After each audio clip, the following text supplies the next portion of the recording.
Hello, hello. Welcome to another story time with Mr. D. Check out the hat. Shout out to the wifey, dad gang hat. But you know, Mr. D, whatever it may be. Keeping it real. 1, 2, 3, ABC. A. So today I actually have two stories today. And today's story, verse number 1, is adoption.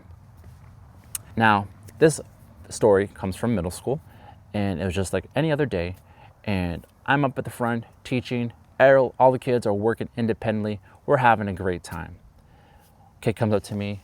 He goes, "Mr. D, I wish you were my dad." Now, I had two feelings to that response. Number one, I felt sad. I felt sad that this student would rather have me as their father. Maybe they didn't have a father, but you know, I'm a father and I'm trying to be the best father I can be. And to hear that someone else wants to be, to hear my child choose another father, that hurts. So I felt sad. But number two, like, I felt kind of happy because at least this child, this student, had someone in their life, a positive male role model, there to pour into them and to make them a better human being. So, kid says, "Mr. D, I wish you were my dad." And I was like, oh. I had this awkward face on my face. I didn't know what to say to that. But I had all these, these thoughts in my head at the same time. And then the student goes, "This is what I remember." And you know who you are because you keep bringing the story up. But the student says, "Can you adopt me, Mr. D?" And I was like, "What? You crazy." And she proceeds to get this piece of paper and she's like, "I'm gonna make some adoption papers." And I was like, "You are wild." And I had like 33 students, 34, 75 students in this class, probably like more like 33.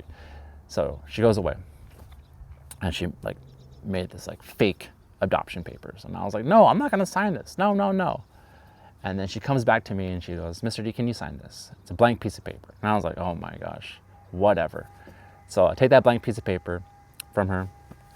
What is that? Take that blank piece of paper from her, and I signed it, and then she goes back.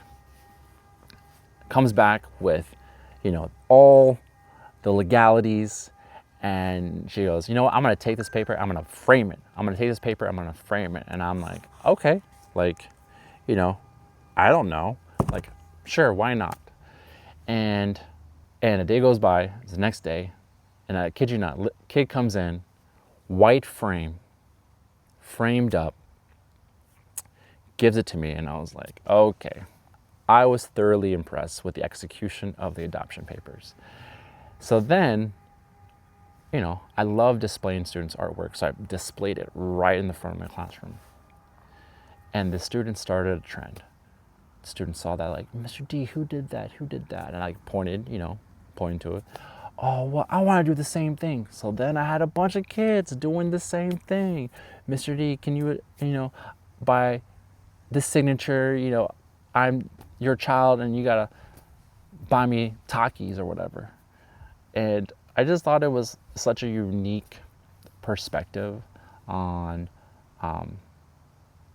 middle schoolers. They're crazy, they're wild and super creative, and like I miss that creativity and I just kind of miss that boldness that a middle schooler would have. So you know who you are.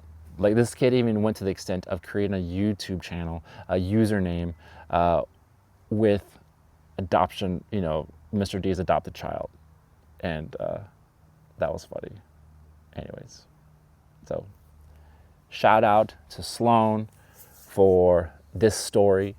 Hope you're having an amazing summer, and maybe I'll see you sometime in the future. Story number 2. This story is called Microwave.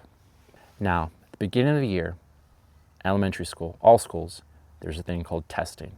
And everyone's testing so we can gather data to drive our instruction to see what holes we need to fill or what areas students need to grow. So it was second grade, and it was like at the beginning of the school year. And it was testing. And testing was done on the computer. So everyone had their test, on the computer, whatever. And it was lunchtime. So I go out my class, pick up my students, we walk back in, and they're second graders, but they're capable. Student comes up to me, hey, Mr. D, can I go heat up my pizza? And I was like, girl, go heat up your pizza. So she goes and heats up her pizza. Now, here's like the microwave. Here's my desk on the other end of the classroom. So I'm at my desk prepping for my next lesson. And everyone's stuffing their face and they're talking. And as I'm prepping for my lesson, the student comes up to my desk and like not yelling, not screaming, but quietly. Hey, Mr. D? I'm like, yes. And I'm like looking down. There's smoke coming from the microwave. And I look up and I was like, what?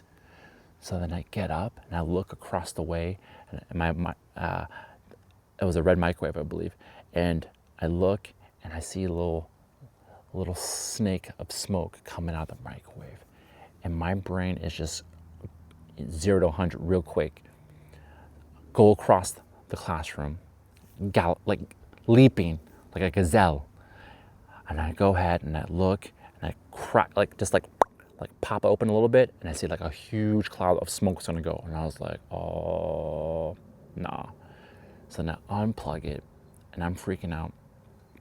And as I'm leaving, a teacher's right there, and I'm like, can you watch my class real quick? And they're like, yeah. And my class was upstairs. So I turn right, and I'm sprinting, speed walking across, and like it's a choo-choo train because the smoke's coming from the microwave. And I turn around the corner, and then I go down the stairs, and it's like right next, like I'm not too far from outside. I go outside, bring the microwave as far as I could, I prop it open, and this huge cloud of smoke comes out. And I look in, and it's a piece of pizza, and it's like rock hard, and it's burnt.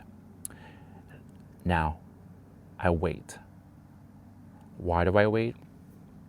Because I'm waiting to see if the fire alarm goes off. Now, remember, what's happening during this time? Testing.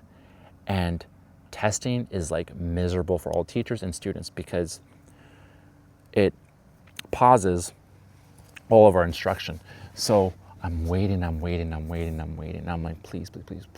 And I'm praying. I'm like, please, God, just no alarm, please. And I'm waiting. It doesn't go off. So I set the microwave outside.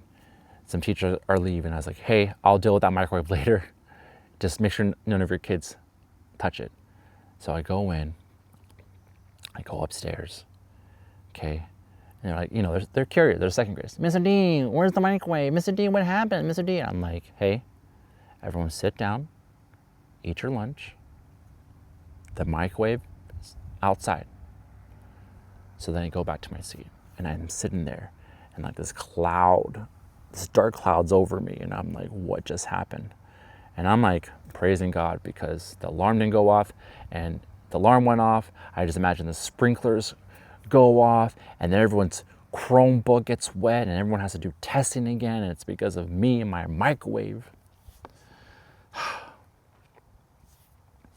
1.5 minutes goes by. I'm at my desk, processing.